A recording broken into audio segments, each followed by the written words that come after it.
সকালবেলা চা ছাড়া কি দিনটা চলে বলো? তো হ্যালো এভরিওয়ান, আশা করছি সবাই ভালো আছো। আমিও ভালো আছি। রাধে রাধে।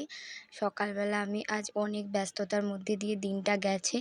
ঠিক আছে, প্রচুর দৌড়ঝাঁপ করতে হয়েছে, কারণ আমাদের এখানে কি বলো তো, গ্রামে ঘরদোরে ধান কাটা চলে এসছে, তো ওই নিয়ে আর ধান কাটার জন্যে মা গেছে বাইরে। মা তো এমনিতেও সবসময় বাইরেই কাজ করে, তো ঘরের ভেতরটা আর কি টুকটাক আমি দেখি।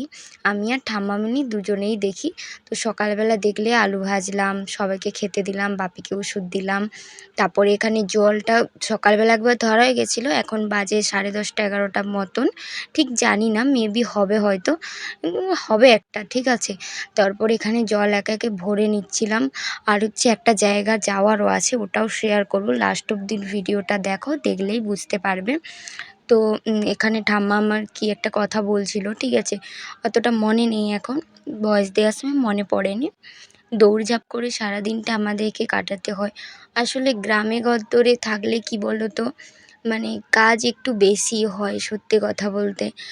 আমি তো সারাদিন মতন মানে টুকটাক কাজ করি, মানে এইটা আমার টুকটাক কাজ, ঠিক আছে। তারপরে এই বাদবাকি ক্যামেরা যেটা না দেখেছি, ক্যামেরার পেছনেও অনেক কাজ করি, তো সেগুলো আর সবসময় তো সম্ভব হয় না। এই দেখো স্নান টান কমপ্লিট করে আমি রান্না করতে চলে এসেছি, সব কাজ গুছিয়ে দিয়ে। তারপরে এই দেখো একে একে সব কিছু করা মানে করে তারপরে ওইখানে যাব বলে রান্নাটা অ্যাকচুয়ালি বাপির জন্য করব। বাপির তো শরীরটা ভালো নেই, তো শুধুমাত্র লাউ খাড়ার তরকারি আর ভাত হবে বাপির জন্যে। তো আর আমরা যাব নেমন্তন্ন বাড়ি, তো তোমাদেরকে দেখাবো, ওটাও লাস্ট পর্যন্ত দেখো। দুধটাও জাল দিয়ে নিচ্ছি, দুধটাও নিয়ে এসেছি, বাপিকে বিকেলবেলা ছানা কাটিয়ে দেবো। তো হ্যাঁ, একটা কথা তোমাদেরকে শেয়ার করব করে অনেক কিছু হয়নি। এই যে আমি ভিডিও করি না, এটার জন্যে কিন্তু অনেক কথা শুনতে হয়, বা ঠিক আছে। কাল রাতেই আমার সাথে একটা ঘটনা ঘটেছে, তো এটা আমি শেয়ার করে পাচ্ছি না। তো আমার মানে যত ফলোয়ার্স আছে আর কি, মানে বলছি না, খুবই ক্ষুদ্র, একদম সামান্য, তো বেশিরভাগটাই ছেলে আর কি। এই দেখো দুর্ঘটনাটা ঘটতে ঘটতে, বললাম না ছেলেদের নাম নিতেই দুর্ঘটনাটা ঘটলো। যাই হোক, দেখতেই পেলে তো যেখানে ছিলাম।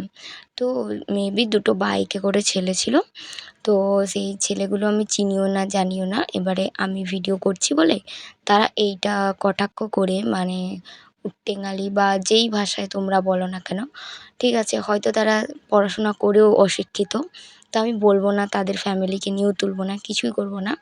তো আমার বাড়িটা তো পুরো রাস্তার ওপরে, তো আমি মানে রাত তখন 10:30 বাজে, আমি ঠাম্মা বাপি মিলে ধানের কাজ করছিলাম, ধান উঠানো হচ্ছিলো, ওখানে আমিও একটু লাইট দেখাচ্ছিলাম।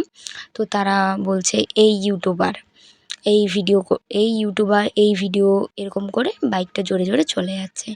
তো একটাই কথা বলবো তাদেরকে, যে দেখো, তোমাদের ভালো না লাগলে ভিডিও দেখবে না, ঠিক আছে, বাট আমার এটা ভালো লাগে, আমি ভিডিও করেছি। যারা অশ্লীলতা, ছোটো কাপড় পরে, তারপর যারা আরও সোশ্যাল মিডিয়া প্ল্যাটফর্মে অনেক কিছু মানে খারাপ ভিডিও করে, বা খারাপ খারাপ রিলস আপলোড করে, শর্ট ড্রেস পরে, তো তাদেরকে মানুষ সম্মান করে। বাট আমি এখানে মানে নিজের কাজ করে, নিজের কাজটাকে মানে সচ্ছলতা পরিশ্রম দিয়ে করছি, তারপরেও এই অসভ্যতামিগুলো করে কিছু কিছু মানে শিক্ষিত হয়েও অশিক্ষিতর মতন। তো তাদেরকে একটাই কথা বলবো, তোমরা পারলে আরও বলো, কেন বলো তো, তাতে আমি মোটিভেট পাবো ভিডিও করার জন্যে। হয়তো অনেকেই অনেক কথা বলে আমাকে, কিন্তু একটা কথা কী আছে জানো তো, গোবিন্দর ইচ্ছায়, কালাচাঁদের ইচ্ছায় সব কিছু একদিন ঠিক মানে সঠিক পথে আসবে।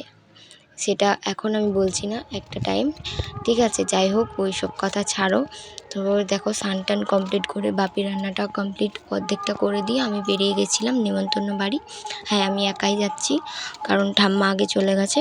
আমার আর ঠাম্মার নিমন্ত্রণ ছিল, তো দাদার মায়ের আরেক জায়গায় যাবার কথা আছে।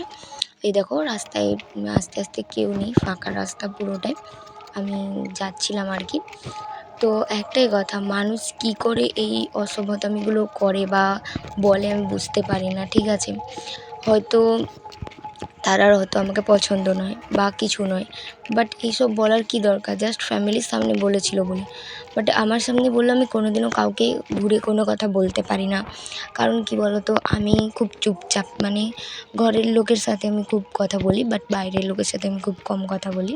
তারপর তো ওরা অশিক্ষিত, অশিক্ষিতর সাথে কথা বললে জানোই তো তোমরা যে নিজেরও নাম খারাপ হবে। যাই হোক, প্রচণ্ড রোদ দেখো, আর একটু গেলেই পৌঁছে যাবো। আর এই দেখো, এই রোদে এই ছোটো ছোটো বাচ্চাগুলো কেমন রাস্তায় ছিল, কত কষ্ট হচ্ছে বলো তো ওদের। যাই হোক, এই দেখো, হরে কৃষ্ণ, রাধে রাধে। এখানে নেমন্তন্ন ছিল, বৈষ্ণব সেবা ছিল, বাট আমাদেরও নেমন্তন্ন ছিল, সবাই এখানে ছিল। আমিও এনাদেরকে দেখাচ্ছি। আমি খুব ভয়ে ভয়ে ক্লিপ নিই, কারণ কেউ ক্যামেরার সামনে আসতে চাইবে না, সবই মানে বৃদ্ধা বয়স্ক, ঠিক আছে। মানে কৃষ্ণ সেবা রাধা গোবিন্দর ইচ্ছায় বয়স না হলে তো এইসব বোঝার ক্ষমতা থাকে না। আর তাও আবার এটা কলিযুগ। যাই হোক, মহাপ্রসাদ খাওয়ার পরে এখানে আমি ঠিক মানে এটা জানি না, বাট তাও আমার ভুল ত্রুটি হলে তোমরা ক্ষমা সুন্দর দৃষ্টিতে দেখো। ভিডিওর মধ্যে যদি কোনো ভুল ত্রুটি থাকে, ছোট বোন বা ছোট দিদির মতন বা যাই হোক করে ক্ষমা করে নিও। তো এই দেখো, মহাপ্রসাদ খাওয়ার পরে 10টি টাকা দিয়েছিল হাতে। তো এটাও তেনাদের নিয়ম। তো আমি আর আমার ঠাম্মা মিলে চলে যাচ্ছিলাম। এই দেখো, রাস্তাটা কি শুনশান, আর প্রচণ্ড পরিমাণে আমাদের এদিকে তাপমাত্রা বেড়েছে। তো ঠিক আছে, আশা করছি ভিডিওটা ভালো লাগবে। তো ভালো লাগলে লাইক কমেন্ট শেয়ার করে দিও। And tata, Radhe Radhe.